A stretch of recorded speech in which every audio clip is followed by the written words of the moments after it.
Երկար դադարից հետո ողջունում եմ մեր սիրելի հետևորդներին, իմ մասնագիտական ճանապարհը խորագրով մեր հերթական Mundus Talks առցանց վեբինարին։ Ես Անին եմ Թորոսյան, ներկայացնում եմ Հայաստանում Erasmus+ ծրագրի ազգային գրասենյակը։ Այսօրվա հանդիպման նպատակն է կիսվել Erasmus Mundus համատեղ մագիստրոսական ծրագրերի հայ կրթաթոշակակիրների փորձով եւ ընդգծել, թե այս կարևոր կրթաթոշակային ծրագիրն ինչ ազդեցություն է ունեցել իրենց մասնագիտական աճի եւ հաջողությունների վրա։ Ընտրել ենք հենց այս օրը միջոցառման համար, քանի որ հոկտեմբերի 14-ից 16-ը ամբողջ աշխարհում նշում են Erasmus օրերը եւ մենք էլ անմասն չենք մնում եւ միանում ենք Erasmus Days 2021 արշավին եւ շատ ուրախ եւ հպարտ ենք, որ Erasmus օրերին նվիրված շուրջ 11 միջոցառումներ կանցկացվեն ամբողջ Հայաստանով մեկ։ Erasmus-ը իհարկե կյանք փոխող փորձառություն է եւ այն իր շրջանավարտներին վերազինում է նոր հմտություններով եւ կարողություններով, բարձրացնում է ինքնավստահությունը, զարգացնում է վճռական որոշումներ կայացնելու ունակությունը եւ այս ամենը հետագայում իհարկե դրականորեն է անդրադառնում հետաքրքիր աշխատանք գտնելու եւ ավելի բարձր պաշտոններ զբաղեցնելու հարցում։ Եվ համաձայն Erasmus+ ծրագրի ազդեցությունը գնահատող հետազոտության, որը արվել է 2019 թվականին, ծրագրի շրջանավարտների շուրջ 79% աշխատանք է գտնում ավարտելուց հետո 3 ամսվա ընթացքում եւ ավելի քան 90% համաձայն է, որ հնարավորություն են ստանում կիրառելու իրենց հմտություններն ու գիտելիքներն աշխատանքի մեջ եւ ավելի քան 80% հաստատում է, որ ծրագրի շնորհիվ ունենում են մասնագիտական արագ առաջընթաց։ Եկեք տեսնենք, թե ինչպիսի առաջընթաց են ապրել մեր հայ կրթաթոշակակիրները եւ սիրով խոսքս փոխանցում եմ իմ գործընկերուհի Վարդին, ով կներկայացնի մեր այսօրվա մասնակիցներին։ Բարև ձեզ, ինչպես իմ գործընկեր Անին փոխանցեց, ես Վարդն եմ Ղուկասյան, Erasmus+ ծրագրի ազգային գրասենյակի ծրագրի պատասխանատու։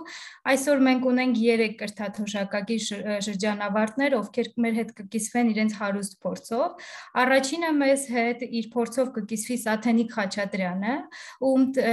ծրագիրը Early Childhood Education and Care է կոչվում։ Սաթենիկն այժմ My Agri Summer International Camp-ի հիմնադիրն է եւ իրականացնում է ծրագիրը Ճամբարակի տարածաշրջանի Մարտունի համայնքում։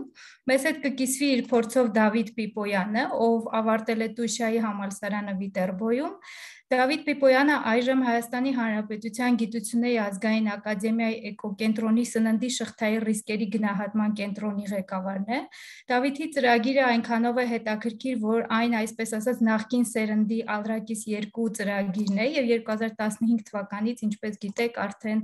մենք ունենք նոր սերնդի Erasmus+ ծրագրերը եւ մեր երրորդ խոսնակը Աննա Գևորգյանն է, ում մագիստրոսական ծրագիրը կոչվում է Lifelong Learning Management and Policy։ Աննան ամերիկյան համալսարանում է դասավանդում։ Այժմ ես սիրով խոսքը փոխանցում եմ Սաթենիկին Խաչատրյան, ով մեզ կներկայացնի իր հաջողության պատմությունը։ Խնդրեմ Սաթենիկ։ Ողջունում եմ բոլորին։ Եվ ուզում եմ շնորհակալություն հայտնել Հայաստանյան գրասենյակին Erasmus-ի այս հնարավորությունը ստեղծելու համար եւ ներկայացնելու համար ես հիմա կկիսեմ իմ էջը ձեզ հետ, իմ էկրանը, որպեսզի կարողանանք միասին նայել։ Խնդրեմ ձեր համբերությունը։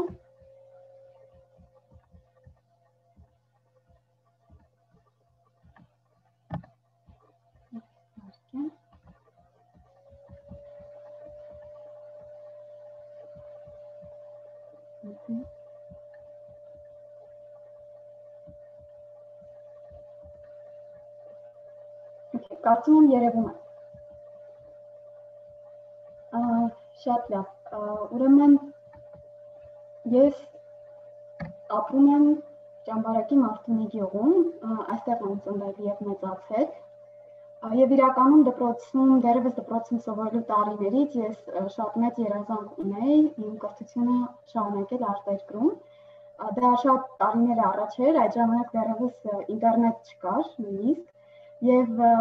արտերկրում սովորելը դա մի շատ հեռավոր եւ անհասանելի երազանք էր, եւ նույնիսկ պարզապես արտերկիր մեկնելը արդեն անհնարինների շարքից էր, այսպես ասեմ։ Եվ այդ տարիներին նաեւ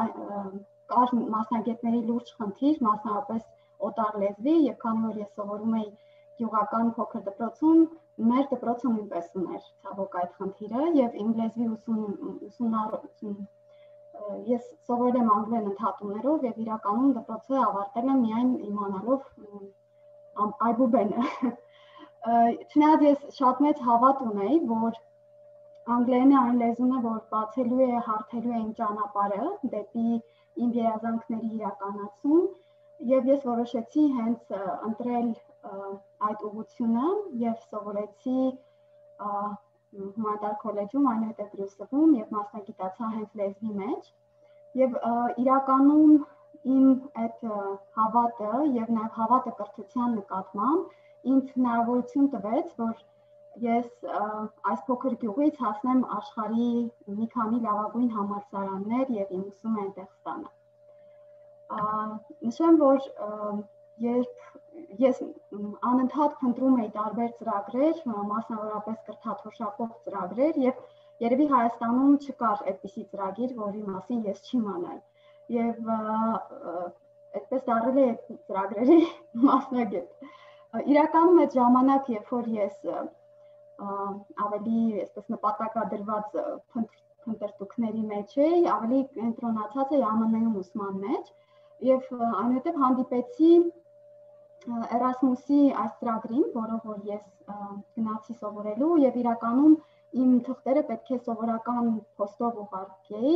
եւ ուղարկեցի Ճամբարակի post office-ից ամենավերջին օրը, որ վերջին օրով ուղարկեցի եւ իրականում այսպես հույս էլ չունեի, որ Ճամբարակի post-ից իմ նամակը Նորվեգիա է հասնելու։ Բայց փաստորեն նամակը հասավ Նորվեգիա եւ իրականում ես այդ ժամանակ ավելի կենտրոնացած էի ԱՄՆ-ի վրա եւ քննություններ էի հանձնում եւ արդեն մոռացել էի, որովհետեւ հոկտեմբերին հանձնեցի թղթերս եւ նամակը հաջորդ տարվա ապրիլին ստացա առաջին անգամ եւ այդպես ավելի լավ ծրագիր փաստորեն կար ինձ համար եւ ես ընդունվեցի ոչ թե մեկ համալսարան արտերկրում, այլ 4 համալսարան 4 տարբեր երկրներում։ Իրականում ես ինձ համարում եմ այն բախտավորներից, ովքեր որ հնարավորություն են ունեցել Erasmus-ով սովորելու եւ իմ համալսարաններն էին Նորվեգիայում Օսլո եւ Ակերսուսի կիրառական գիտությունների համալսարանը, Իռլանդիայում Դուբլինի տեխնոլոգիական համալսարանը, Մալտայում Մալտայի համալսարանը եւ Շվեդիայում Գյոտեբորգի համալսարանը։ Իրականում սա պարզապես ակադեմիական ուսումնառության ուղի չէր, այլ անձնական եւ մասնագիտական տրանսֆորմացիայի շատ ինտենսիվ 2 տարիներ։ Եվ կարծես ավելի շատ այս 2 տարին հավասար է սովորական ապրելու, կարելի ասել 10 տարին միգուցե, որովհետեւ շատ ինտենսիվ է փորձառությունները եւ կրթությունը ու այն ինչ որ ինձ սովորեցրին այս երկրները, պարզապես մի քանի կետով կուզեմ առանձնացնել, իրականում արտերկրում ուսուցումը հնարավորություն է ապրելու հենց տվյալ մշակույթի մեջ, այսինքն առավելությունը լինել այդ երկրում եւ տեսնել թե այնտեղ ինչպես է կառուցված կյանքը։ Եվ սա իրականում մեկ այլ դպրոց է, մեկ այլ ուսումնառություն է, որը շատ հարստացնում է։ Եվ Նորվեգիայում ինձ պարզապես զարմացրեց այնտեղի հասարակության եւ համակարգի ազնվություն, այսինքն ամեն ինչ հիմնված էր ազնվության վրա։ Եվ այդ փոխադարձ վստահության, սկսած ուսանող դասախոս հարաբերությունից մինչև պետություն, մարդ հարաբերությունը։ Սա ինձ համար իսկապես շատ կարևոր էր տեսնելը, որ այո, այսպիսի բան հնարավոր է։ Եվ մարդակենտրոն հասարակությունը, երբ որ ամեն ինչ կառուցված է մարդու շուրջ եւ դու տեսնում ես, որ մարդը արժեք է, եւ տեսնում ես, որ դա նույնպես հնարավոր է կյանքի կոչել։ Նաեւ շատ հետաքրքիր էր ինձ համար բացահայտումը, որ քանի որ ես ուսումնասիրում էի մանկական վաղ տարիքի երեխաների կրթություն եւ խնամ ծրագրի մեջ է եւ ուսումնասիրում էի նախադպրոցական կրթության ոլորտում ինչ փորձառություն ունի Նորվեգիան, ինձ շատ զարմացրեց այնտեղի օրինակ անտառային մանկապարտեզների գաղափարը։ Եվ ես տեսա, որ իրականում լավ կրթություն կազմակերպելու համար նույնիսկ պատեր պետք չէ։ Այսինքն, եթե կան լավ մասնագետներ, կարելի է նաև օգտագործել բնությունը կրթության համար եւ այնուհետեւ ես ավելի ուշ կանդրադառնամ այս մասին, սա ինձ շատ հոգեհարազատ էր, քանի որ իմ մանկությունն էլ հենց բնության մեջ էր անցել։ Եվ իրականում Նորվեգիայում ես սովորեցի լինել երջանիկ այստեղ եւ հիմա։ Իրականում այս կարևոր ձեռքբերումը ես ունեցա։ Իռլանդիան շատ նման էր Հայաստանին շատ առումներով հասարակությունը եւ այնտեղ կարծես թե դեռևս պահպանվել էր համայնական հասարակությունը եւ գնում էր դեպի ինդիվիդուալիստականի եւ շատ հետաքրքիր էր տեսնել այդ փոփոխությունը հասարակության մեջ, քանի որ իմ ուսումնառության ընթացքում նաեւ հետազոտում էինք տարբեր կոնտեքստներ, մշակույթներ եւ թե ինչպես է կրթությունը այդ կոնտեքստներում կազմակերպվում, զարգացում է ունեցել։ Մալթան հետաքրքիր մշակույթների խաչմերուկ էր այն առումով, որ այստեղ մենք նաեւ ունեցանք դասախոսներ, որ հրավիրված Ավստրալիայից, Նոր Զելանդիայից եւ նաեւ ծանոթացանք այնտեղի կրթության փորձի հետ, որը աշխարհում լավագույններից է։ Եվ նաև Մալտան սովորեցրեց ինչպես կարելի է համատեղել հանգիստը կրթության հետ, քանի որ Մալտան ինքը ավելի հանգստի երկիր է եւ շատ դժվար է որպես ուսանող ունենալ շատ ծանրաբեռնված ժամանակ, բայց միևնույն ժամանակ փորձել ծանոթանալ երկրին։ Շվեդիայում ես կատարեցի իմ հետազոտությունը եւ ավելի երկար ժամանակ Շվեդիայում եմ անցկացրել եւ այստեղ առաջին անգամ չնայած որ իմ կրթության մեջ ամենաբարդ փուլներ, այսինքն մագիստրոսական կրթության մեջ ամենադժվար փուլներ, սակայն ամենահաճույքովը եւ ամենասիրողն եմ արել եւ քանի որ կրթական սիստեմա շատ ուսանողակենտրոն է եւ բոլոր հնարավորությունները ստեղծված են քեզ համար, որպեսզի դու կարողանաս լավ հետազոտություն կատարել։ Եվ այստեղ նաև ծնվեց իմ գաղափարը, որը որ այնուհետև ես մի քանի տարի հետո Հայաստանում կյանքի կոչեցի, որի մասին կխոսեմ։ Հենց ճամբարի ծրագրի գաղափարը։ Մի քանի բառով կուզեմ ակադեմիական մշակույթի մասին խոսել։ Շատ տարբեր է հայաստանյան ակադեմիական մշակույթից, համենայն դեպս այն ժամանակվա, որ ես սովորել եմ, եւ ուսանող դասախոս հարաբերությունները եւ ակադեմիական միջավայրը եւ տրվող համալսարանի կողմից տրված հնարավորությունները ամեն ինչ ստեղծված էր, որպեսզի դու սովորես, օրինակ այն հատուկ 24 ժամյա սենյակներ, որտեղ դու կարող ես համալսարանում վերցնել եւ պարապել, կային առանձին համակարգիչներով սենյակներ, կային հատուկ խոհանոց հատկացված, որ այնտեղ դու հանգստանաս։ Մի խոսքով բոլոր հնարավորությունները, որպեսզի ուսանողը իսկապես նվիրվի ուսմանը, եւ այստեղ շատ դժվար էր ինձ համար Հայաստանի ակադեմիական մշակույթից, հատկապես Բրյուսելից, հետո գնալ եւ սովորել այս մշակույթի մեջ, քանի որ շատ հասկացություններ պարզապես առաջին անգամ էին ես լսում, օրինակ APA-ը, որ plagiarism-ի սիստեմ է, որի մասին ես առաջին անգամ այնտեղ լսեցի, իսկ այդ գիրքը մի ահռելի մեծ գիրք է, որ պետք է ծանոթանաս ինչպես ճիշտ գրես քո թեզը, ճիշտ հղումներ անես, սկսած այդ բոլոր մանրուքներից, որ նոր սովորում ես։ Սակայն անշուշտ այդ ուղին շատ ինտենսիվ, ինչպես որ նշեցի, տրանսֆորմացիայի շրջան էր, որը որ ինձ տվեց խիզախություն որպես մասնագետ եւ ինքնավստահություն եւ որպես նաեւ մարդ, նաեւ ինձ օգնեց ունենալու ամբողջական լինելու զգացումը, քանի որ ես միշտ անընդհատ շատ երկար տարիներ գտել էի սովորել արտերկրում ու ես մտածում եմ, որ ինչ-որ մի բան կիսատ է, եթե ես դա չեմ արել, եւ իրականում դա անելուց հետո ես ունեցա այդ ամբողջական լինելու զգացումը, որ ինձ շատ օգնեց։ Այստեղ դու սովորում ես խնդիրները լուծել, քանի որ առաջին հայացքից շատ գրավիչ է թվում սովորել 4 երկրներում, բայց ամեն երկրում դու պետք է իմանաս սկսած տրանսպորտային համակարգը, ինչպես է աշխատում, ինչև քեզ համար բնակարան գտնելը, այսինքն ամենօրյա խնդիրներ ես լուծում։ Ինձ օգնել զարգացնել իմ հետազոտական հմտությունները, քննադատական մտածողությունը, անալիտիկ մտածողությունը, որը իսկապես շատ օգնեց հետագայում իմ աշխատանքի եւ կարիերայի մեջ եւ նաեւ որպես անձ։ Եվ ինչպես նշեցի, Շվեդիայում ծնվեց գաղափարը ստեղծել ճամբարի ծրագիրը, այնտեղ երբ ես հետազոտում էի, թե ինչ դեր ունի հայ երեխաների կյանքում մայրենի լեզուն ու մշակույթը, ցավոք փոքր համայնքներում հայկական դա կորում է եւ դա շատ կարեւոր է երեխաների ինքնության ձևավորման եւ հետագա կյանքի համար եւ մի քանի տարի հետո 19 թվականին ես 19-ին եմ վերադարձել Հայաստան, 19 թվականին ես խիզախեցի եւ ստեղծեցի ծրագիրը, որը հիմնված է սկանդինավյան բացօթյա կրթության եւ հայկական գյուղական ավանդույթների վրա եւ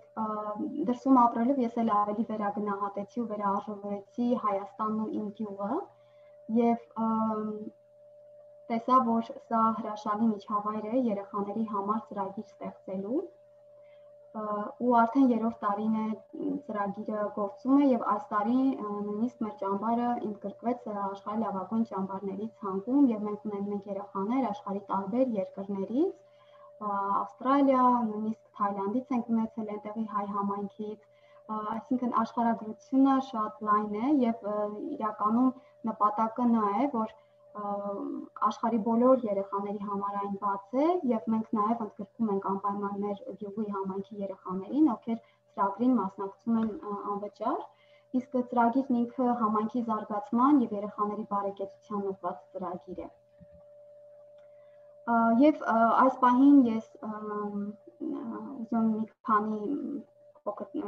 կարճ նշել ծրագրերի մասին, միջազգային ճամբարի ծրագիրն է, այժմ process-ի մեջ է գիտակրթական եւ բարեկեցության կենտրոնի ստեղծումը եւ մենք նաեւ նպատակ ունենք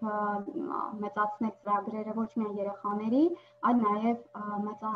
բոլոր տարիքի մարդկանց համար եւ ունենալ մտավոր եւ ֆիզիկական առողջության ուղղված նոր ծառայություններ։ Եվ մենք միշտ շատ հաճախ սահմանափակում ենք մեզ նրանով, որ չկան հնարավորություններ, իրականում Erasmus-ը ստեղծեց այդ հնարավորությունը, որ ես երբեք չէի կարող երազել դա ինքս անել, օրինակ ելնելով միայն ֆինանսական ծախսերից, որը որ արտերկրում սովորելը ենթադրում է, եւ կուզեմ, որ մենք մտածենք նրա մասին, որ սահմանափակումների մասին չմտածենք եւ ավելի մեծ բաների մասին միշտ երազենք։ Եվ ուզում շնորհակալություն հայտնել ուշադրության համար եւ եթե հարցեր ունեք, կարող եք գրել եւ ծանոթանալ նաեւ մեր ճամբարի գործունեությանը։ Շնորհակալություն։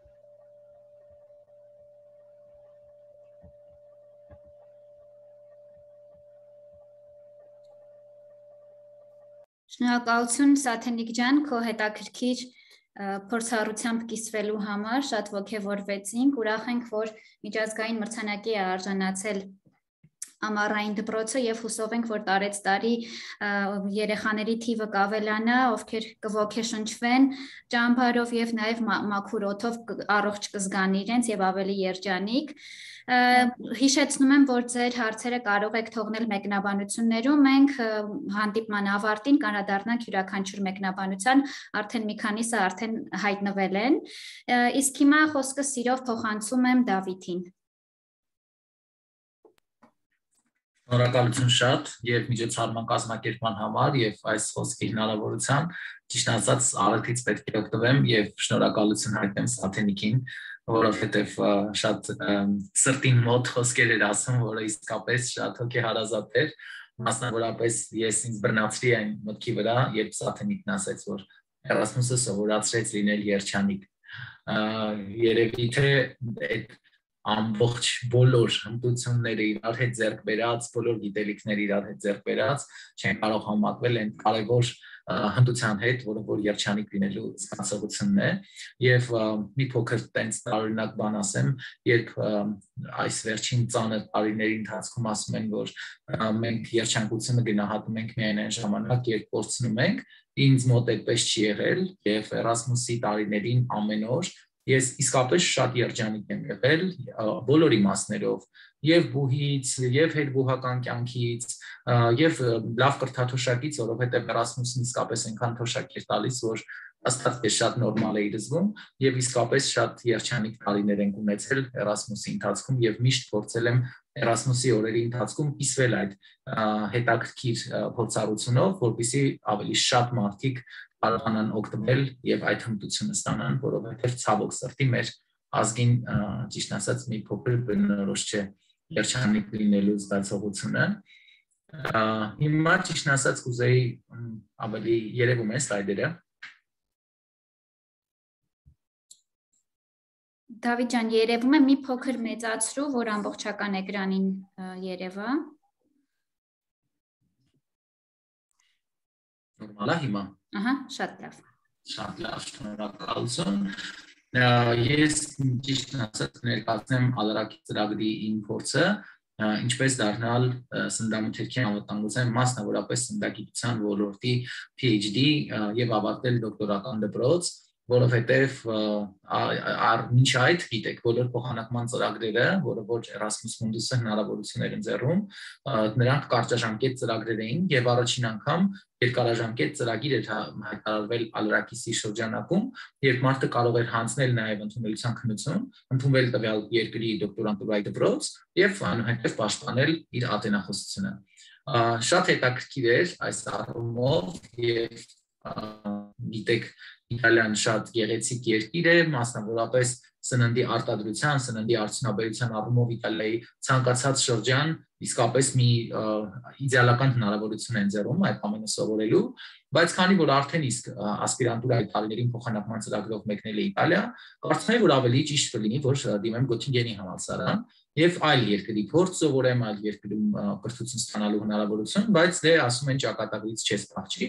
եւ պարզվել էր, որ այն շիֆրը սննդագիտության, որով ես դիմել էի եւ ցանկություն էի հայտնել պաշտպանելու, ցավոք սրտի այդ համալսարանը չուներ եւ գործերս իրենք փոխանցել էին Տուշայի համալսարան, որը եւս գործընկեր էր եւ այդ պրոֆեսորը ինձ ճանաչել էր, որովհետեւ արդեն մեկ անգամ փոխանակման ծրագրով մասնակցել էի եւ ինձ տրվել էր այդ հնարավորությունը։ Իհարկե պետք է անկեղծ լինեմ եւ ասեմ, որ դոկտորանտուրայի դպրոց սովորելը դա նաեւ երազանք էր, ոչ միայն ցանկություն եւ նպատակ, որովհետեւ դոկտորանտուրա դպրոց ավարտելը գիտեք ենթադրում է նաեւ ֆինանսական միջոցներ հետազոտությունների համար, ինչը որ բավականին թանկ է եւ բացի նրանից որ կարող ես իսկապես շատ պրոֆեսիոնալ հմտություններ ձեռք բերել եւ նաեւ միջդիսցիպլինային հմտություններ ձեռք բերել, հետեւապես դա ինձ համար իսկապես այդ պահին կոնկրետ միակ միջոցն էր։ Ես չէի ուզում այլևս կարճաժամկետ փոխանակման ծրագրի դիմել, այլ ուզում էի կոնկրետ եվրոպական դա կոչում ունենա։ Եվ այդ առումով առաջացան բազմաթիվ խնդիրներ, դե գիտեք, առանց տեխնիկական խնդիրների փոխանակման ծրագրերը չեն լինում եւ կարծում եմ, որ սա էլ է շատ լավ փորձ, երբ մարդը կարողանում է սովորել հաղթահարել այդ խնդիրները, այդպիսի խնդիրներ առաջանում են նաեւ հետագայում հաստատքների հետ կապված, դիպլոմի ճանաչման հետ կապված եւ այլն։ Առաջին խնդրեմը դա ասպիրանտուրայի եւ դոկտորանտուրայի համակարգն է։ Աշխարհում անճանաչելի ինչ որ համակարգ, ասպիրանտուրա ոչ մեկ չի հասկանում, մասնավորապես երբ որ ասում են բան դոկտորանտուրայի դպրոց ես եկել, ասում ես դե ես պաշտպանել եմ մի հատ, ասում են բա ինչ ես պաշտպանել, ասում ես դե ես գիտությունների տեխնացու եմ, ասում են այդ որն, ասում ես candidate of sciences, հետո ասում են այդ որն, ասում ես it's equivalent to PhD, էլի նա չեն հասկանում, բայց թե PhD equivalent այն չի, ես մի հատ էլ դոկտորանտուրայի դպրոց, եւ կարծում եմ որ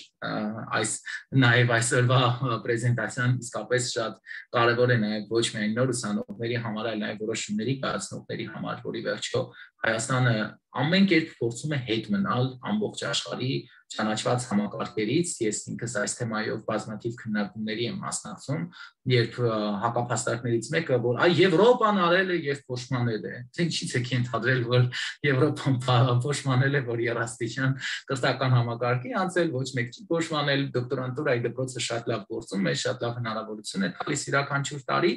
բայց ինձ համար կոնկրետ խնդրեմ էր, որովհետև պետք է ինքնելության քննություն հանձնել, այսինքն Էրասմուսի կրթաթոշակը դու շահում ես ալնակիցից, բայց դա քեզ չի երաշխավորում ընդունվել դոկտորանտուրայի դպրոց, եւ ունենք գրավոր քննություն իտալերեն լեզվով։ Եվ կրթաթոշակը շահել է այլ ամսի, այսինքն պետք է սեպտեմբերից մեկն է, ինչպես որ կարգն է, դոկտորանտուրայի ինքնելություն չկար։ Եվ ինձ համար շատ բարդ էր որոշման կայացման ընթացքը, որովհետև եթե հանկարծ գնա եւ չընդունվեի, դարձյալ պետք է փոխանցման ծրագրով հետ վերադառնալ, չունենալով եվրոպական այդ գիտական աստիճանը։ Եվ նաև այլ խնդիր կար, քանի որ մեկ անգամ արդեն մասնակցել էի ասպիրանտական ծրագրին, պետք է հատուկ որոշում լիներ, որը որ տրվեց գրասենյակի կողմից, հետո ընտրելության քննությանը սպասեցի 6 ամիս, որի արդյունքում բավականին մեծ եւ կլորիկ գումար կորցրի, որտեղ 6 ամսվա ընթացքում այդ ամբողջ կրթաթոշակը բնականաբար քեզ չի վճարվում, եւ այնուհետեւ բարեհաջող հանձնեցի ընտրելության քննությունը եւ ընդունվեցի դոկտորանտուրայի դպրոց։ Այստեղ ինձ դարձյալ անակնկալներ պատրաստվում, որ դոկտորանտուրայի առաջին տարում պետք է հանձնել քննություններ եւ մասնավորապես պարզ դարձավ, որ քանի որ հայկական կրթական համակարգում բարենային անվտանգության ոլորտում իրավունք կա, որպես այդպեսին չեմ անցել, պարտադիր պետք է գնամ իրավաբանական ֆակուլտետ եւ հանձնեմ բարենային իրավունք։ Ահռելի մեծ գրքերի ցանկ իտալերեն լեզվով, իրավական իտալերենը բարձր անգամ իտալացիների համար, իսկ ես նոր նկարը տեսա, այստեղ հստակ կարող եմ ասել, որ պատանի, որտեղ արդեն մոտ մի 7 տարի անցել է այս նկարից կամ 8, եւ այդ բոլոր փորձություններին շատ այդպես քաջորեն դիմակայելով, բոլոր գրքերը սովորելով, հանձնեցի բոլոր քննությունները, նաև իրավաբանական ֆակուլտետում եւ նաև հասկացա, որ սիրահարվեցի բարենային իրավունքին, հենց դոկտորանտուրայի ընթացքում բնականաբար գրվեցի բարենային իրավունքի ուրեմն մաստերին, իմ ֆինանսավորմամբ սեփական եւ այդ նույն ընթացքում հասցրի ավարտել նաև այդ կուրսը, որովհետեւ իսկապես շատ կարեւոր է։ Այստեղ ասում են նաև եվրոպացի ուսանողները, ինչպես են ինչ են կարծում քո ընկերները, ինչ ես անում դու, դե բնականաբար քո բոլոր ընկերները կարծում են, որ ճիշտ եղանակը Իտալիայում սովորելը սա է, ուտել եւ մասնակցել ժամանցային միջոցառումների, այնուհետև այստեղ կոնկրետ այս սլայդում պատկերել եմ, ինչպես է ես պատկերացնում այդ ընթացքը, դա դաշտային աշխատանքներ են բնականաբար, հետազոտական աշխատանքներ, միջոցառումներ, բայց նաև բնականաբար մշակութային եւ ուրեմն այցելություններ տարբեր քաղաքներ, որովհետեւ Իտալիան աշխարհի ամենագեղեցիկ երկրներից մեկն է եւ լինել Իտալիայում եւ չօգտվել այդ հնարավորություններից, կարծում եմ, որ իսկապես կլիներ միամտություն։ Իդեպ մի բան ասեմ, մեր բոլոր երիտասարդներին, որոնք որ այսօր հետևում են այս տարբերակով մեր աշխատանքներին, շատ հաճախ եմ ես երիտասարդների հետ հիմա եւս շփվում, հաշվի առնելով որ կրթության եւ գիտության ոլորտում եմ աշխատում, եւ ինձ համար շատ տարօրինակ է, երբ ուսանողներին անընդհատ ասում ես, որ Էրասմուսով այս հնարավորությունը կա, գնա անգլերեն պարապի կարող ես գնալ, եւ ասում են ժամանակ չունեմ, ես առաջի բանը որ հարցնում եմ,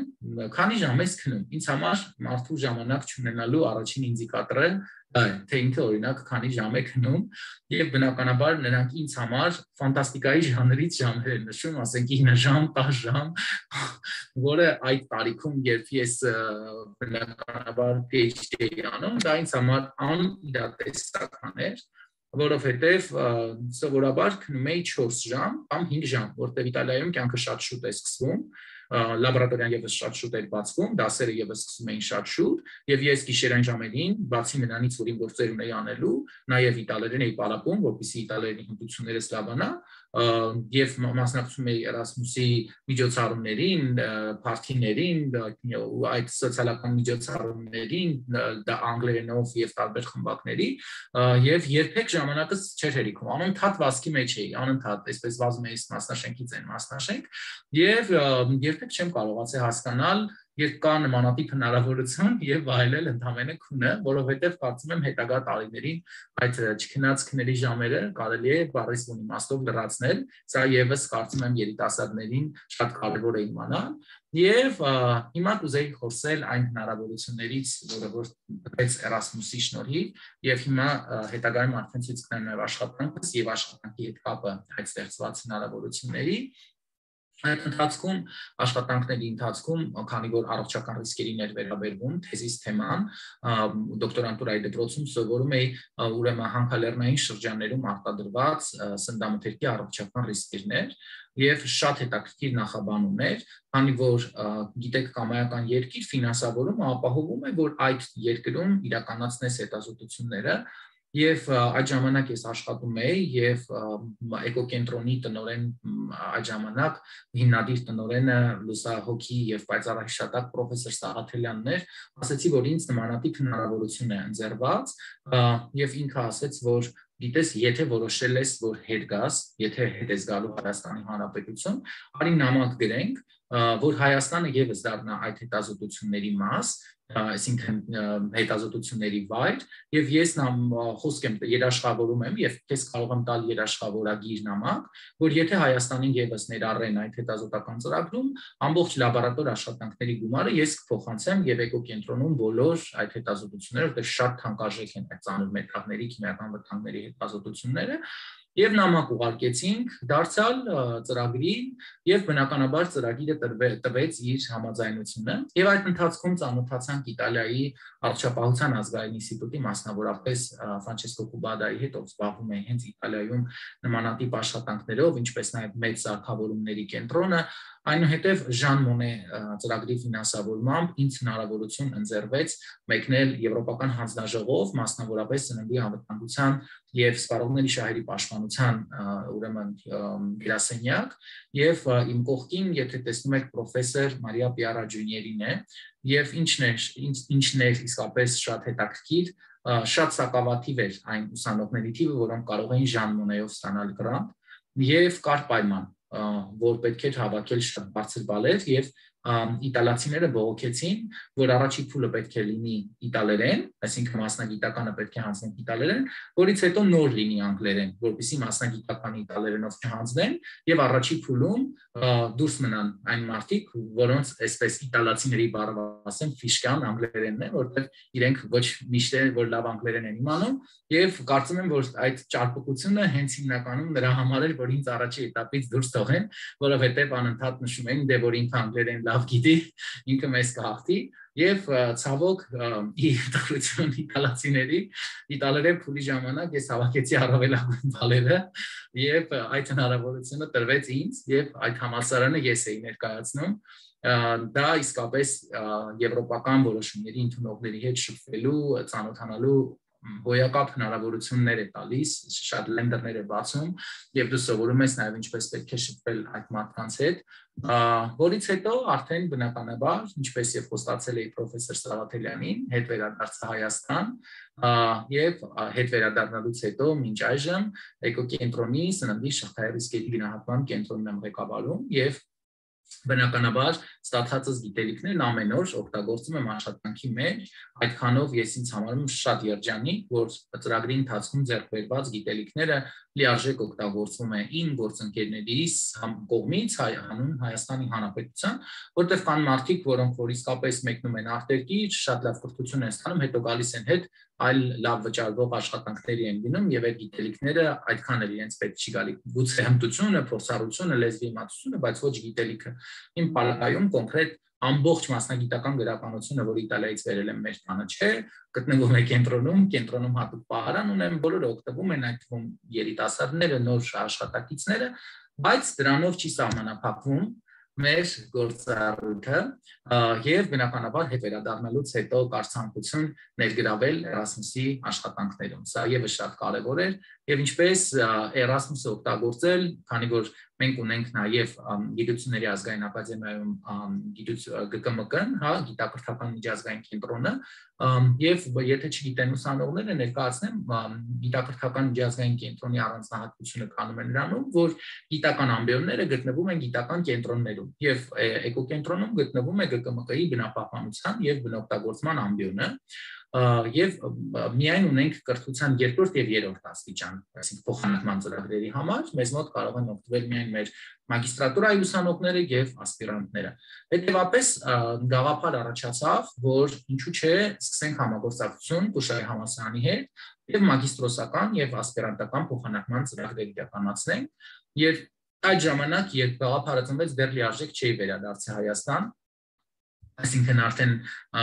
դոկտորանտուրայի դպրոցի վերջին տարիներ եւ հետ վերադարձա հունվարի 5-ներ, գիտեք, այնպիսի ժամանակ հատված ենք ընկնում դեռ բոլոր դռները փակ էր եւ գնացինք ակադեմիա մեր արտաքին կապերի պետի հետ, նստեցինք եւ այդպես շատ մեծ սպասումներով գրեցինք այդ ծրագիրը եւ բարեբախտաբար առաջին իսկ տարում հենց շահեցինք փոխանակման ծրագիր, շարժունության ծրագիր եւ շատ լավ փորձ ունենք, ես մեկ անգամ արդեն Հայաստանում ներկայացրել եմ մեր այդ փորձը, որ եւ մեր մագիստրոսները եւ ասպիրանտները իրենց կրթությունը եւ գիտությունն են շարունակում եւ դրանից հետո հաջորդեց եւս մի շատ կարևոր նախաձեռնություն, դա եւս անկեղծ պետք է նշեմ, դա մեր Էրասմուսի գրասենյակի կողմից էր, երբ մեկ անգամ եկան մեզ մոտ եւ ասեցին վերջ, լավ, արդեն փոխանակման ծրագրերը լավ անում եք, շատ տեղեր ունեք, ապրեք, որ հաջողել եք, բայց քիչ է հիմա արդեն պետք է դիմեք կարողությունների զարգացման ծրագրի եւ դիմեցինք կարողությունների զարգացման ծրագրի արդեն բնապահպանական եւ բնօգտագործման այդ ֆունդամենտն օգտագործելով շրջակա միջավայրի գիտությունների կրթության մոդեռնիզացիայի եւ նաեւ կապը ստեղծելու ունենք նաեւ բնականաբար կոորդինատորը դարձյալ Կուշայի համալսարանն է, որտեղ ես սովորել եմ, բայց նաեւ էկոկենտրոնի այլ գործընկերները, որը տարիներ շարունակ համագործակցել են, իրենց եւս խնդրեցին, որ ներգրավեն այս աշխատանքներում եւ այսօր, ինչպես տեսնում եք, կենտրոնը մեր ծրագրերը շարունակում են, հետազոտական աշխատանքները մեր գործընկերների հետ շարունակվում են, ունենք շատ լավ համատեղ տպագրություններ եւ այս ինչպես ասում են նոտան ցանկանում եմ ավարտել մի շատ կարևոր խոսքով, որ անդադ ասում են, որ դրսում կարող ես երկրին ավելի շատ օգտակար լինել,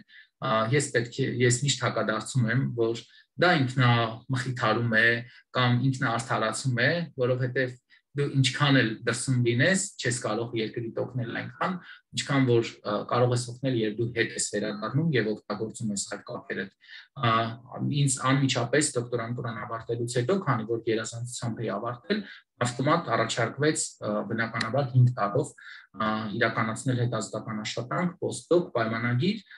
բայց ես կարծում եի, որ դա ինձ համար առավելագույն գիտելիքների օգտագործման հնարավորություն չի լինի, այլ լրիվ հակառակը, երբ հետ ես գալիս քո երկիր, կապը պահում ես այդ գործընկերների հետ, լավ հարաբերություններ ունենալով, բնականաբար, եթե լավ հարաբերություն չունենաս, ոչ մեկ չի համաձայնվի քո հետ ծրագիր անել, եւ այսօր այդ հնարավորություններից օգտվել են ոչ միայն ես, այլ բազմաթիվ դասախոսներ, բազմաթիվ ուսանողներ, բազմաթիվ ասպիրանտներ, որոնք այդ ամենն անում են եւ կարծում եմ, որ եթե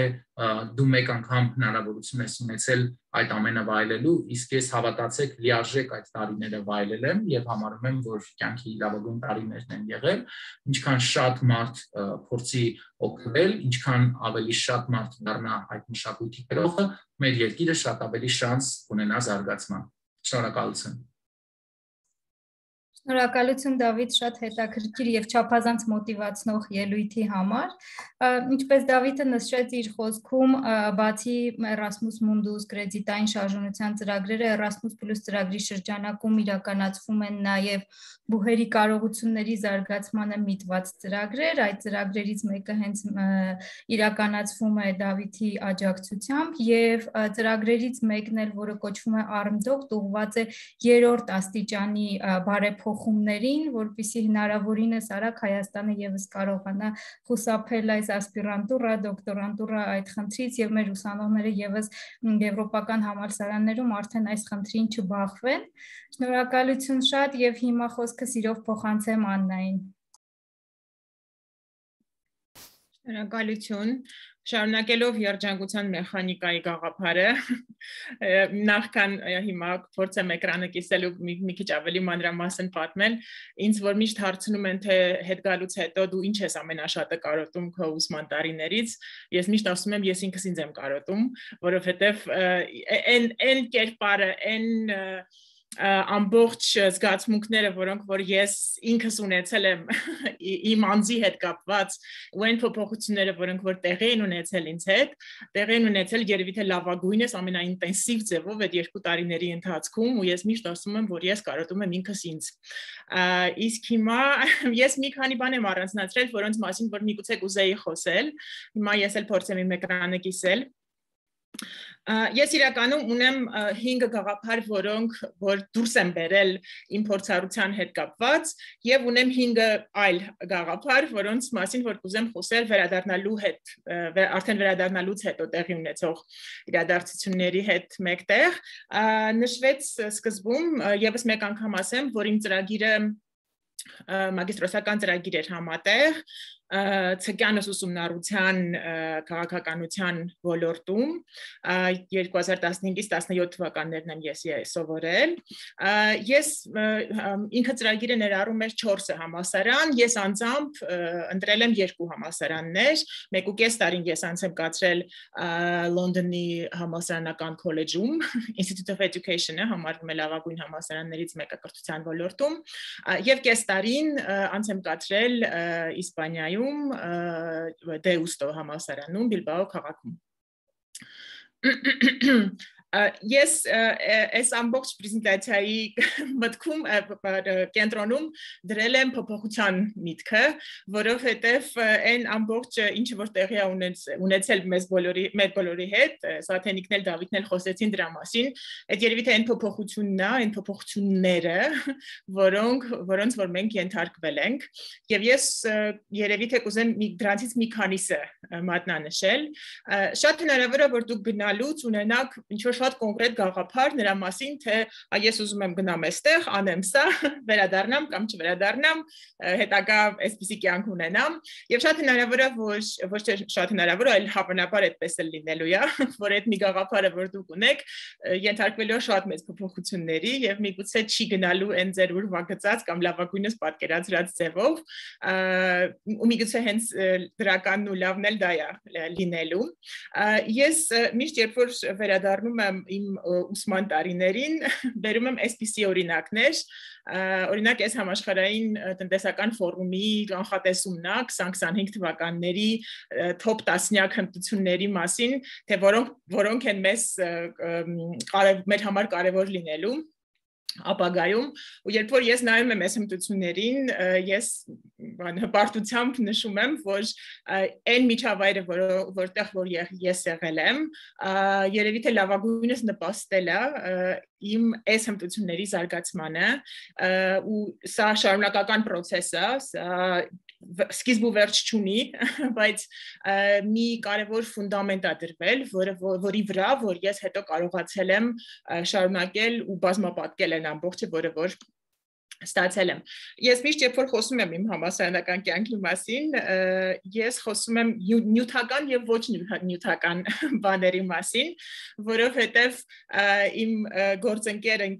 Էդիթ Սողոմոնյանը որը նույնպես այս ծրագրի շրջանավարտ է մի լավ խոսք ուներ որ ասում էր երբ որ դու գտնվում ես IOE-ում, այսինքն Institute of Education-ում, Լոնդոնի համալսարանում, քեզ թվում է, որ NASA-ն է ու NASA-ից հետո դու ես այն ամբողջ գիտելիքի պաշարով, որ բացվում է քո առաջ, բայց ես ինձ համար ամենակարևորը այն մտածելու, քննադատելու, շատ բաներ քննարկելու հնարավորությունն ու ունակությունն էր, որը որ իմ լավագույն ձեռքբերումներից մեկն է։ Եթե մենք այսպես շատ սիրուն ենք այս ամեն ինչը պատկերում եւ եթե ձեզ թվում է որ սա շատ սահուն ճանապարհ է, միգուցե այդքան էլ չէ, որովհետեւ չէ, everything will not be okay. Բայց այդ ամբողջը լինելու է շատ տարբեր բոլորի համար, որովհետեւ յուրաքանչյուր ունի իր ուղին անցնելու ու իր սկզբնական կետերը, որ ինքը սկսել է այդ ուղին անցնելու մեջ էլի ես առաջինը որ կուզեմ ասել որ ես ծրագիրը որ ես դիմել էի 10 տարի գործում էր եւ ես հասցրել եմ այսպես վերջին վագոն նստել վերջին տարվա շրջանավարտներից եմ եղել որից հետո արդեն ծրագիրը վերջացավ ֆինանսավորումը ավարտվեց ծրագիրը փակվեց եւ ես շնորհակալ եմ իրականում այդ հնարավորության համար որովհետեւ ես հնարավորություն եմ ունեցել սովորելու լավագույն համալսարաններից մեկում ես ինքս լինելով կրթության մասնագետ հայտնվել եմ միտեղ որտեղ որ կրթության ոլորտի ասենց գելերն էին հավաքված եւ ես ունեի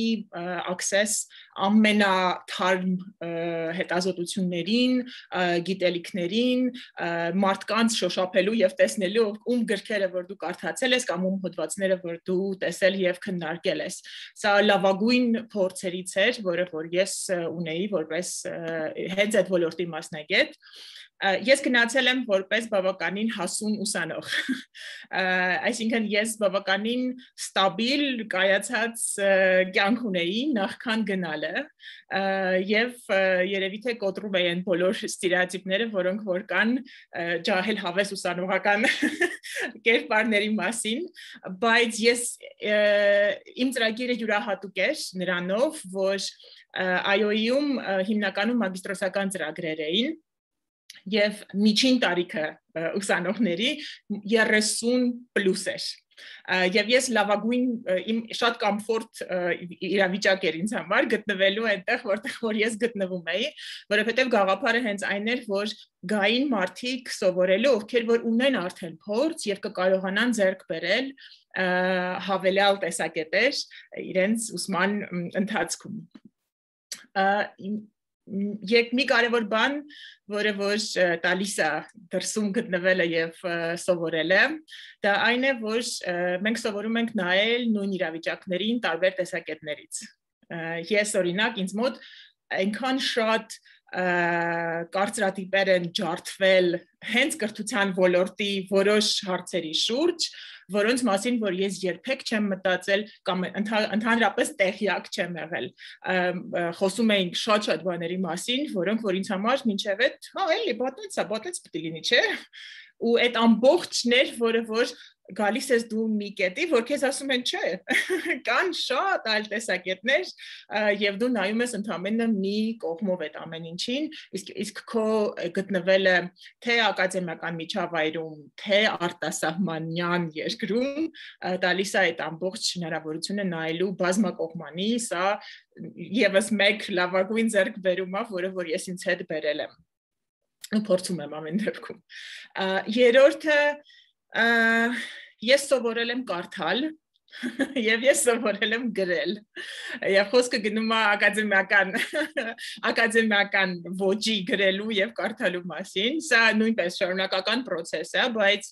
երևի թե հիմնական թռիչքներից մեկը ինձ համար եղել է համալսարանում երբ որ մենք կարդում ենք ահռելի չափի գրականություն եւ գրում ենք բավականին մեծ տեքստեր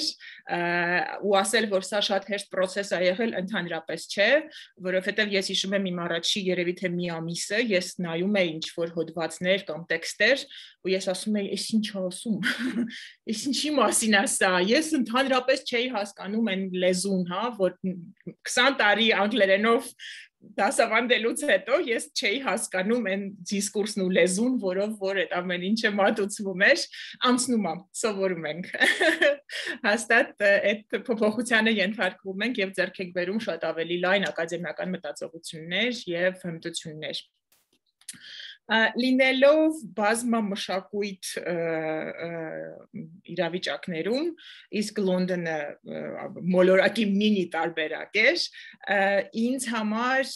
սա նույնպես մի հնարավորություն էր նախ բաց լինելու շատ մշակույթներին առաջին հերթին իսկ երկրորդ հերթին ավելի լավ ճանաչելու սեփականը միշտ երբ որ համեմատությունների մասին են խոսում, ասում են, որ համեմատությունները օգնում են առաջին հերթին ճանաչելու սեփականը։ Սա նույնպես շատ կարևոր մի այսպես գիծ էր, որը որ գնում էր, որ դու հասկանում ես քո մասին, քո երկրի մասին, քո մշակույթի մասին, միևնույն ժամանակ այսպես լինելով շատ բազմա կարծիք, բազմա մշակույթ մի իրավիճակում։ Ինչ եմ ես անում վերադառնալուց հետո։ Ես հասկացա, որ ես ուզում եմ վերադառնալ ակադեմիական կյանքին եւ ես ուզում եմ դասավանդել։ Դա երևի թե այն հիմնական փոփոխություններ, որը որ ես ինձ համար որոշեցի եւ փորձում եմ լինել ակադեմիայում եւ փոխանցել այն ամբողջը, որը որ ինձանից տարիներ է տևել, խլել, ձևավորելու, սիստեմավորելու, փոխանցել այն ուսանողներուն, ում հետ որ ես աշխատում եմ։ Իսկ ես աշխատում եմ հիմնականում ներկա եւ ապագա անգլերենի ուսուցիչների հետ, հիմնականում։ Եվ որպես կրթության մասնագետ կարևոր միսիա է աշխատել ուսուցիչների հետ, իրենց հետ իրանց մեջ էլ շատ բաներ կամ ամրապնդելու կամ իրականում ջարդելու։ Երկրորդը ես հասկացա, որ ես ուզում եմ շատ ավելի շատ պրոյեկտներ անել, որոնք որ կապված են կրթության, գիտության, հետազոտությունների հետ, եւ օրինակ նմանատիպ պրոյեկտից մեկն էր Erasmus Mundus ուսանողների ասոցիացիան ունի հնարավորություն դրամաշնորհային ծրագրերին դիմելու եւ ստանալու փոքր աջակցություն իրականացնելու այդ ծրագրերից մեկը, եւ ես ծրագիր եմ ներկայացնել, որտեղ որ երկու կոմպոնենտ էր այսպես, առաջինը դա բաներ էին, տրեյնինգներ էին ուսանողների համար հետազոտական հմտություն կամ ինչաէթիկան հետազոտությունների մեջ եւ երկրորդը մի այսպիսի գիծ էր գնում, որտեղ որ ես սկսեցի եւ հնարավորություն ունեցա մշակելու ոդքասթային ծրագիր, որը որ ուղղված էր հետազոտությունների թեմային, որտեղ որ ես խոսում եմ տարբեր հետազոտողների հետ, ովքեր որ պատմում են, թե ինչպես են իրանք իրականացնում իրանց հետազոտությունները, ինչ հարցեր են իրանց հուզում, ու այս ամբողջ գաղափարը նա էր, որ ես փորձում եմ ցույց տալ հետազոտական աշխարհը այն առումով, որ այս հավես աշխարհը ինքը կարևոր է, բայց միևնույն ժամանակ շատ տարբեր է եւ այսպես մի կողմից ուղղակի իրան նայելը հերիք չի։ Այս ամբողջը հասկանալու համար ես նաև Erasmus ավելի լայն ներգրավվածություն ունեմ այսպես հետազոտական, կրթական, էքսպերտային կոնսուլտացիաների մեջ եւ օրինակ տեսնում եք վերջին աշխատանքը, որը որ ես մեր թիմով Erasmus գրասենյակի բարձրագույն կրթության փորձագետների հետ համատեղ իրականացրել ենք օրինակ impact study, հա, թե ինչ ազդեցություն է ունեցել Erasmus Mundus ծրագրերը հայկական բուհերի դեպքում, մեկ այլ հետազոտություն օրինակ ես իրականացնում եմ հոգեբանների փորձագիտական խմբի հետ, որը որ անցյալ տարվա COVID-ով պայմանավորված փոփոխություններին էր վերաբերում օրինակ ուսուցիչների դեպքում եւ իրանց հուսական բարեկեցությանը վերաբերող եւ մի շարք այլ բաներ, որոնք որ հիմա ընթացիկ դեռ կան։ Իրականում շատ անգամ կյանքում էստեղ եմ հայտնվում, որ ես մեկա դեռ մինչև հիմա չգիտեմ ես ինչ եմ ուզում անեմ, բայց ինչ որ բաներ, որոնց մասին որ ես արդեն խոսում էի, դրանք ավելի հստակ են, քան մյուսները։ Ես ուզում եմ ավարտել IS մտքով Անդրի Պուանգարեի ֆրանսիացի մաթեմատիկոսի խոսքերով իրականում ես տեսել էի Բելգիայում համալսարաններից մեկի պատին Thinking must never submit itself եւ ինձ համար այս խոսքերը երևի թե ավելի ակտուալ են դառնում մեր իրականության մեջ post-truth ինչպես ասում են ուզում եմ ավարտել այս մտքով որ միտքը կամ մտածելը հա չգիտեմ ոնց թարգմանել հայերեն երբեք չստորադասվի դոգմային։ Այսքանը երևի թե ու մնացածը արդեն հարցերի միջոցով։ Շնորհակալություն Աննա ջան, կրկին մեզ ոգեշնչելու համար, ինձ թվում է յուրաքանչյուրս մեկ պահ ցանկացավ նորից սովորել ու անցնել այդ բոլոր փուլերով։ Իսկ հիմա անցնենք մեր հարց ու պատասխանի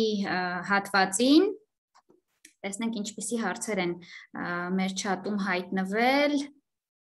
Էլեն Մարգարյանը հարցնում է, ինձ շատ հետաքրքիր է թուրք ուսանողների հետ միասին սովորելը կամ ապրելը վտանգավոր էր, թե ոչ,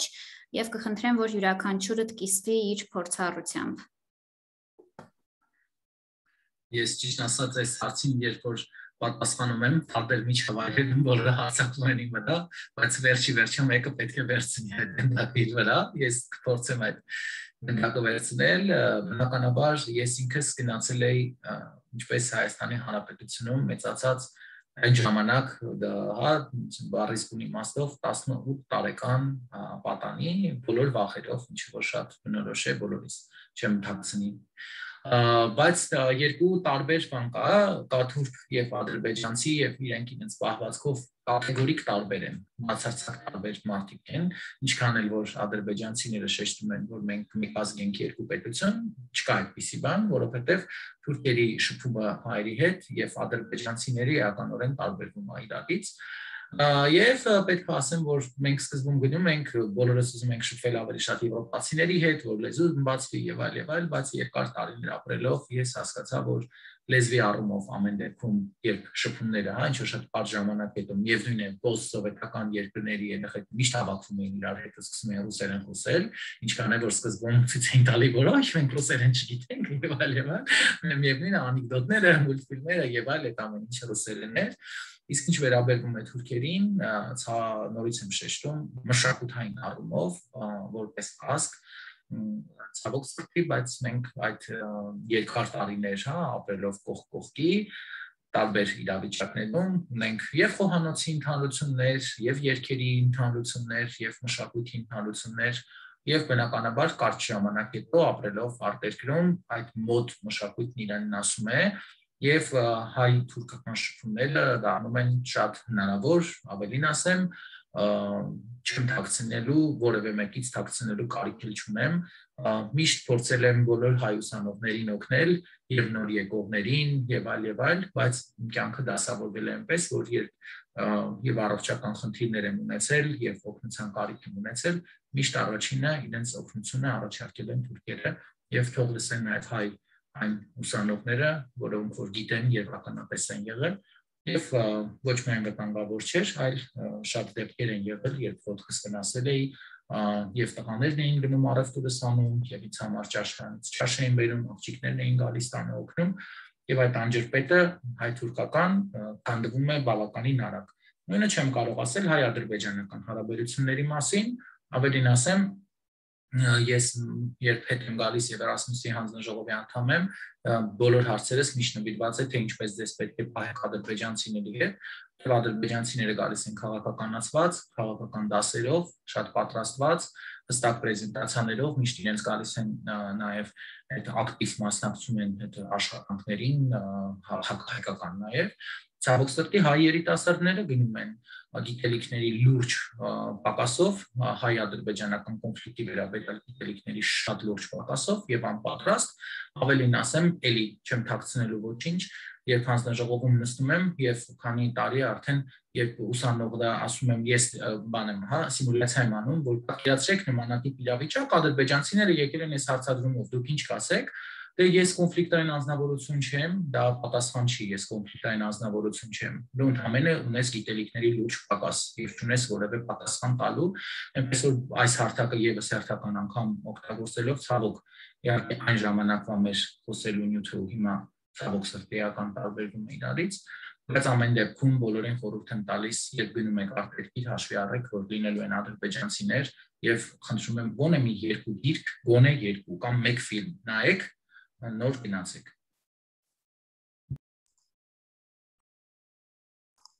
Շնորհակալություն Դավիթ, լսենք նաև Աննայի եւ Սաթենիկին երևի այս առումով։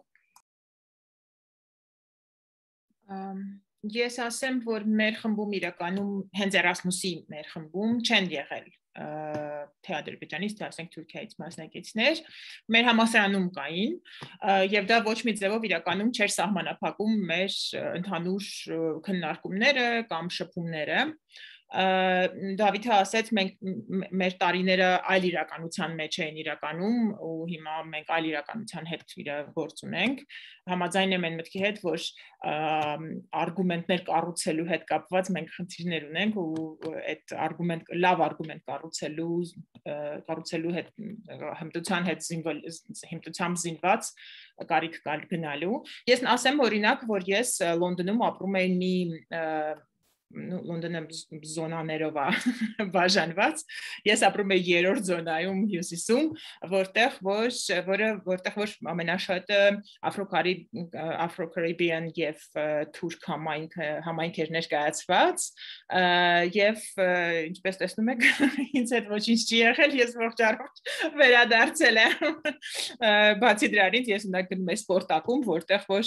ինձ հետ միևնույն սպորտակումում կային օրինակ, ասենք թուրք աղջիկներ, որտեղ որ մենք սովորում ենք ինչ-որ բառեր։ Ամեն դեպքում ոչ մի ձևով, ոչ մի կոնֆլիկտային խնդիր ես անձամբ չեմ ունեցել,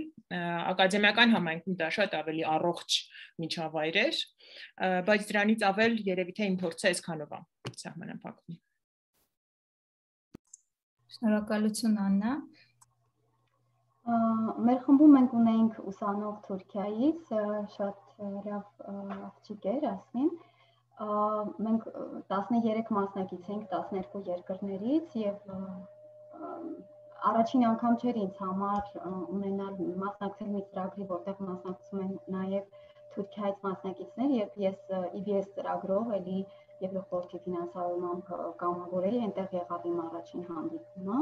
եւ այնպես Դավիթը նշեց, մենք մեր մի մասնակազմում, այդ վախերը, երբ որ մենք երբևէ առնչություն չենք ունեցել, հատկապես այն տարիներին,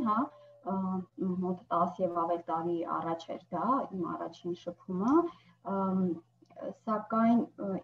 խմբում արդեն դա շատ անհատական է, այսինքն թե դու ում կհանդիպես եւ այդ մարդը ինչ մտածելակերպ կունենա, ինչպիսի դաստիարակություն, այսինքն արդյոք ընտանիքում ինքը ինչ ձև է դաստիարակվել, դա շատ կարեւոր է։ Եվ մենք նույնիսկ Ասլիի հետ մի խմբում միասին պրոյեկտ ենք արել Հայաստանի եւ Թուրքիայի կրթական համակարգերի մասին եւ միասին աշխատել ենք եւ ինքը ինձ ասաց, որ ընդհանրապես որևէ ձևով չի ուզում խոսել, այսինքն շոշափել որևէ քաղաքական կամ պատմության հետ կապված թեմա եւ մենք մասնագիտական շփում ենք ունեցել եւ նաեւ որպես ընկեր, որպես կուրսեցի, այսինքն մասնավորապես եթե կան ուսանողներ, ովքեր գալիս են արդեն դրսում սովորելու, իրենք ավելի բաց են եւ իրենց մոտ ավելի քիչ են այդ ինչպես ասենք, այսինքն վերաբերմունքը, այլ ազգի մարդկանց նկատմամբ, իսկ նաև որ նշվեց Դավիթի ու Աննայի կողմից, ոչ միայն կոնֆլիկտների մասին մեր գիտելիքները մեր երկրի, այլ նաև ընդհանրապես պատմությունը շատ կարևոր է իմանալ, շատ բաներ ես ինքս ուսումնասիրել եմ այնտեղ, որ կարողանամ ճիշտ ձևով ներկայացնել, որովհետև շատ առաջին հերթին դու քո երկրի դեսպանն ես։ Եվ ինչ որ դու խոսում ես, որտեղ շատ հաճախ մարդիկ հենց դու առաջին մարդն ես լինում Հայաստանից, որ երբևէ իրենք տեսել են կամ լսել են, եւ նույնիսկ առաջին անգամ են լսում Հայաստանի մասին, եւ դու ես այդ կերպարը, դու ես այդ դեմքը, որով ներկայացնում ես քո երկիրը։ Եվ այստեղ ես շատ մեծ միշտ պատասխանատվություն եմ զգացել, որ լավագույնս եւ ճիշտ ձևով ներկայացնեմ Հայաստանը եւ նաեւ իմանամ պատմությունը, որպեսզի կարողանամ ճիշտ ձևով ներկայացնել երկիրը, իսկապես այդ առումով մենք նաև դառնում ենք դեսպաններ մեր երկրի։ Շնորհակալություն շատ Սաթենիկ։ Ես հիմա հնչեցնեմ հաջորդ հարցը, որ վերաբերում է ավելի միջազգային կրեդիտային փոխանակմանը, որովհետև ինչպես նշել է ուսանողը, այստեղ փոքրիկ բողոք ունի ուսանողների համար ծրագրերի ոչ բավարար հասանելիության հետ կապված։ Ես նշեմ, որ ծրագրերն իրականացվում են բուհերի միջև համագործակցության հաստատման արդյունքում, այսինքն երբ ձեր համալսարանը եվրոպական որևէ համալսարանի հետ Erasmus+ ծրագրի շրջանակում ունենում է համագործակցության հուշագիր, այդ հուշագրի շրջանակում սահմանվում են 1 կիսամյակ ժամանակահատվածով ուսանողների, դասախոսների եւ վարչական աշխատակիցների դեպքում արդեն ավելի կարճ ժամանակահատվածով 5 աշխատանքային օրից սկսած մինչև 12 աշխատանքային օր փոխանակումները, ուստի կարիք կա բուհերի, միջազգային կապերի բաժիններ կամ արտաքին կապերի բաժիններ դիմել, նայած հայաստանյան որ համալսարանում, որ ստորաբաժանումն է զբաղվում կրեդիտային փոխանակման ծրագրերով եւ ճշտել հավելյալ տեղեկատվությունը առաջիկա կիսամյակների համար նման հնարավորությունների վերաբերյալ։ Այս տեղեկատվությունը հասանելի է նաեւ մեր վեբկայքում, ի նկատի ունեմ բուհերի վերաբերյալ բուհերի միջազգային կապերի բաժինների կոնտակտային տվյալները, ինչպես նաև փոխանակման ծրագրերի մասին մանրամասն տեղեկատվությունը Erasmus+.am մեր վեբկայքում կրթաթոշակներ բաժնում կգտնեք միջազգային կրեդիտային փոխանակման ծրագրեր, ենթախորագրի ներքո ամբողջական տեղեկատվությունը։ Հուսամ հարցի պատասխանել լիարժեք էր։ Շնորհակալություն։ Եթե կարելի է ես ավելացնեմ, Վարժան, որ պետք չի սպասել, որ համալսարանը ծրագիր ունենա, որ դիմենք Erasmus-ին, ես ինքս պարզապես գտել եմ ծրագիրը եւ դիմել եմ համալսարանը ավարտելուց մի քանի տարի հետո։ Այսինքն կան նաեւ շատ ծրագրեր, որոնք դուք պարզապես կարող եք դիմել անկախ եւ այնտեղ պարտադիր չի, որ ձեր համալսարանը լինի գործընկեր։ Այսինքն ինքներդ ուսումնասիրեք էջը, տեսեք ինչ ծրագրեր կան, ինչքանով են ձեր փորձը եւ գիտելիքը համապատասխանում եւ ձեր հետաքրքրությունը եւ կարող եք դիմել։ Շնորհակալություն Սաթենիկ։ Հաջորդ հարցը ուղղում է Անահիտ Մատինյանը։ Ես 2019-20 թվականներին ունեցել եմ երկարաժամկետ կամավորություն Իտալիայում 1 տարով, կարող եմ նորից Erasmus ծրագրին դիմել եւ բակալավրիատից հետո նորից ստանալ կրթություն ԵՄ-ում։ Երևի թե մեր գրասենյակը ճիշտ կլինի պատասխանի այս հարցին։ Այո, կարող եք դիմել արդեն Erasmus Mundus համատեղ մագիստրոսական ծրագրերին, որոնց շրջանավարտներն են հենց այսօրվա մեր սիրելի մասնակիցները,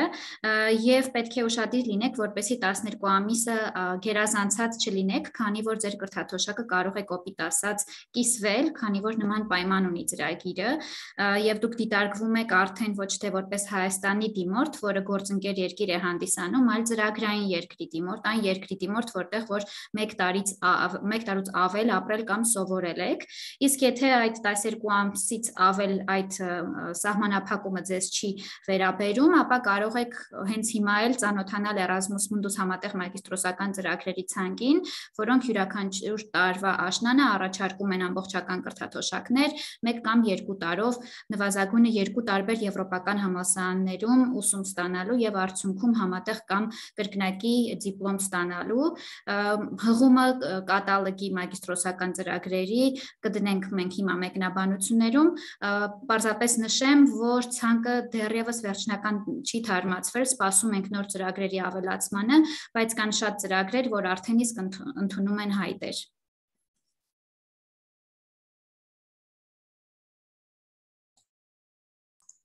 Ըստ էության մյուս հարցը եւս վերաբերում էր Erasmus Mundus համատեղ մագիստրոսական կրթաթոշակներին, ուսանողն հետաքրքրվում էր, թե ինչ հնարավորություններ են առկա իր համար բուհը ավարտելուց հետո, այս պարագայում եւս դուք կարող եք, ինչպես նշեց իմ գործընկերը Անին, անցնել հղումով եւ ուսումնասիրել այս պահին Erasmus Mundus համատեղ մագիստրոսական կրթաթոշակների հնարավորությունը։ Կարծես թե հարցերն այսքան էին, մի հարց իմ կողմից մեր մասնակիցներին, գիտեիք միշտ, որ ցանկանում եք սովորել արտերկրում, եթե ոչ, ինչը ստիպեց ձեզ, ինչ որ միջոցառում, որևէ մեկը, որին հանդիպեցիք, ձեր ընկերների փորձառությունը, ինչը այդ միտքը ձեզ մոտ առաջացրեց, որպեսզի սովորեք արտերկրում։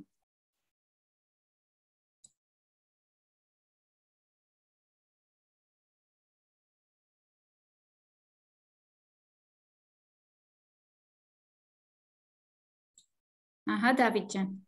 Ես սկսեմ երևի, ճիշտ ասած, ես շատ շուտ եմ ընդունվել դու բարիկով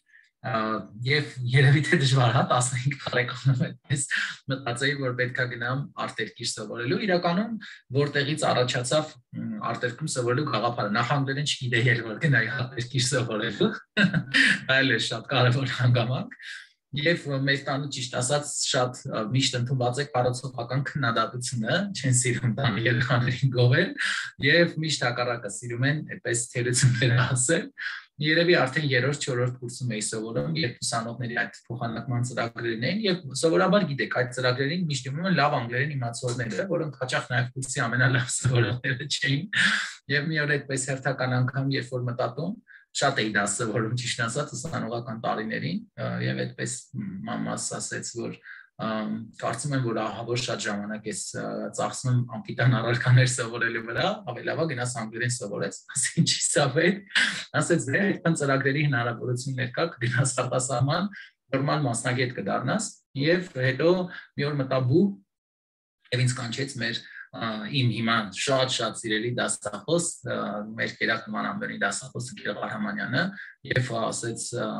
Բալիկ ջան ասեց դու ինչի՞ ես գնում արագացնես քո անգլերենի դասերը ասեց ինչի Գիրգ Արամանյանը ասեց որովհետեւ դու պետք է գնաս արտասահման լավ կրթություն ստանաս լավ մասնագետ դառնաս եւ այդպես երկու մարդու պարտադրանքով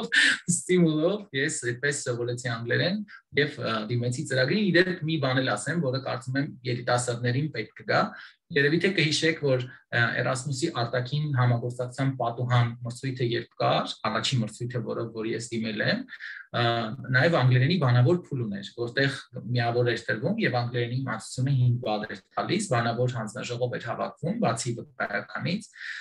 եւ երբ այդ մրցույթը հայտարարվել էր, բավականին քիչ ժամանակ ունեի Եվ բոլորը ինձ ասում էին, որ բանավոր փուլի չես կարող պատրաստվել այդ կարճ ժամանակահատվածում, որտեղ երևի 5 կամ 6 ամիս էր մնացել մրցույթի այդ վերջնական փուլի համար, բայց մարդ կար, որ համաձայնվեց ինձ հետ պարապել, այնպես որ մի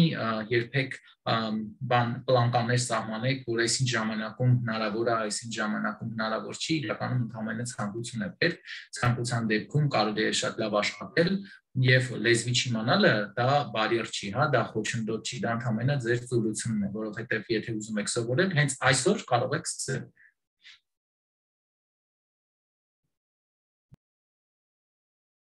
Շնորհակալություն Դավիթ ջան։ Ինչ կասի Աննան։ Իմ դեպքում երևի թե մի քանի բան զուգադիպել էին, ու այսպես հենց այդ խաչմերուկներ առաջացել, որը որ ստիպեց որ գնամ։ Ես հասել էի իմ մասնագիտական կյանքում մի տեղ, որտեղ որ հասկանում էի, որ դրանից են կողմ ինձ ինչ-որ ավել բան է պետք։ Ու ես չէի կարողանում այստեղ գտնել այդ ավել բանը։ Այդ մեկ, ու երկրորդը ես գիտեի իմ երկու շատ հիանալի անձ, ովքեր որ այս նույն ծրագրով, իմ նույն ծրագրով գնացել եւ վերադարձել էին եւ իրանց պատմությունները համադրելով իմ կյանքում տեղի ունեցող փոփոխությունների հետ հասկացա որ միգուցե ես էլ փորձեմ ես էլ օրինակ սաթենիկի նման վերջին օրն եմ ուղարկել ես չեմ հորդորում որ բոլորը այդպես անեն բայց այդպես էր ստացվել որ աշխատանքի բերումով չէի հասցնում եւ վերջին օրն եմ ուղարկել իմ դիմումը եւ ստացվեց այնպես ինչպես որ ստացվեց Իմ դեպքում, ինչպես որ արդեն նշեցի, իրական այդ ցանկությունն այնքան վաղուց էր ու արդեն ուզում հիշեմ որտեղից է գալիս։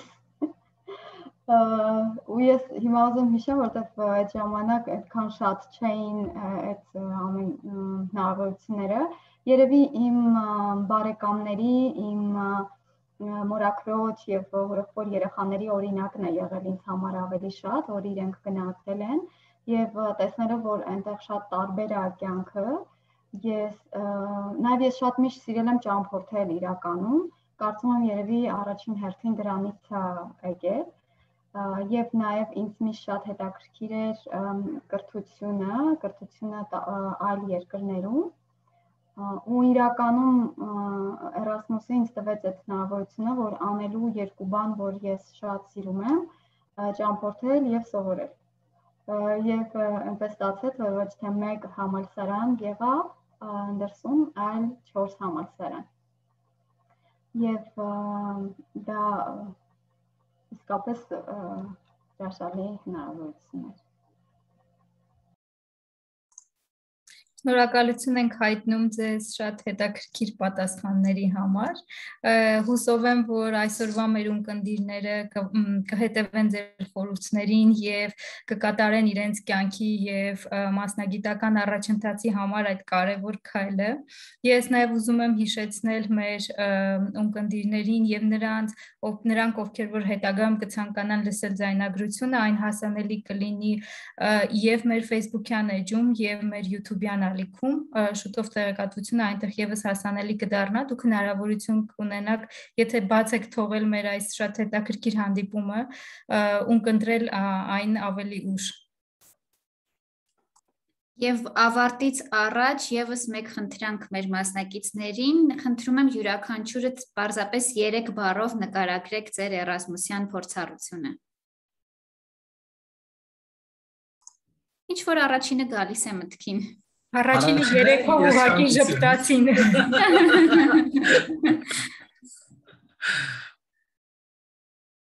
Առաջինը երջանկություն, երկրորդը գիտելիք, երրորդը ես ինքս կօգտագործեի կապեր բառը, որովհետև այսօր ինձ այդ կապերն իսկապես շատ են օգնում։ Օրինակ բան ասեմ, երևի ես դա այդ 3 բառի մեջ չի մտնում, բայց կուզեի սրանով էլ սահմանափակվել, քանի որ հիմա վերջին տարիներին աշխատանքից բնույթն այնպես էր, որ շատ տարբեր երկրներ էի պատտվում, դե միշտ երկիր գնալուց առաջ գնում եմ մեր վերնիսաժ, որ նվերներ առնեմ, մի օր մեկ ասեց, ես զարմանում եմ ամեն անգամ ինչ ես այսքան նվերներ վերցնում, եթե դու էլ 3 տարի Էրասմուս արած ելնեիր, կհասկանայիր, որտեղ դե մեկ կիսամյակով էին գալիս, իրենք ատա փոխվում էին, ես մնում էի, ես բոլորին ճանապարհում էի, ես մնում էի, հիմա այդպես տարբեր երկրներում ունեմ շատ ընկերներ եւ որտեղ որ գնում եմ պարտադիր հուշանվերներ եմ տանում։ Հաջորդ 3 բառը Աննայի կողմից։ Ես միավոր եմ ու ասեմ, որ Էրասմուսը կյանքի մինի դպրոց է։ 3 բառի մեջ տեղավորվեցինք ամեն դեպքում։ Եվ Սաթենիկը։ Իրականում ես էլ եմ առաջինը երջանկություն նշել ու Դավիթն էլ ասեց, երջանկություն, փոփոխություն եւ խիզախություն։ Շատ շնորհակալություն եւ այս դրական նոտայի վրա էլ կրկին շնորհակալություն եմ հայտնում մեր մասնակիցներին ժամանակ գտնելու այս հետաքրքիր շնորհանդեսները պատրաստելու եւ իրենց փորձով կիսվելու համար։ Հուսով եմ հանդիպումից հետո բոլորս կգնանք նշելու կրկին Էրասմուսի օրերը եւ կխմենք այս հրաշալի ծրագրի համար, որը հիանալի հնարավորություններ է ընձեռում եւ ուսանողներին եւ դասախոսներին եւ անհատներին եւ կամավորներին հրաշալի միջազգային շարժնության ծրագրերում ներգրավվելու համար։ Շնորհակալություն եւ մինչ հանդիպում մեր հաջորդ Erasmus Mundus թոքերին հուսով ենք առերես արդեն։ Շնորհակալություն։ Շնորհակալություն ստեղծին։ Շնորհակալ ենք եւ լիահույս, որ այլևս հեռավար չենք հանդիպելու։ Տեսություն։ Հաջողություն։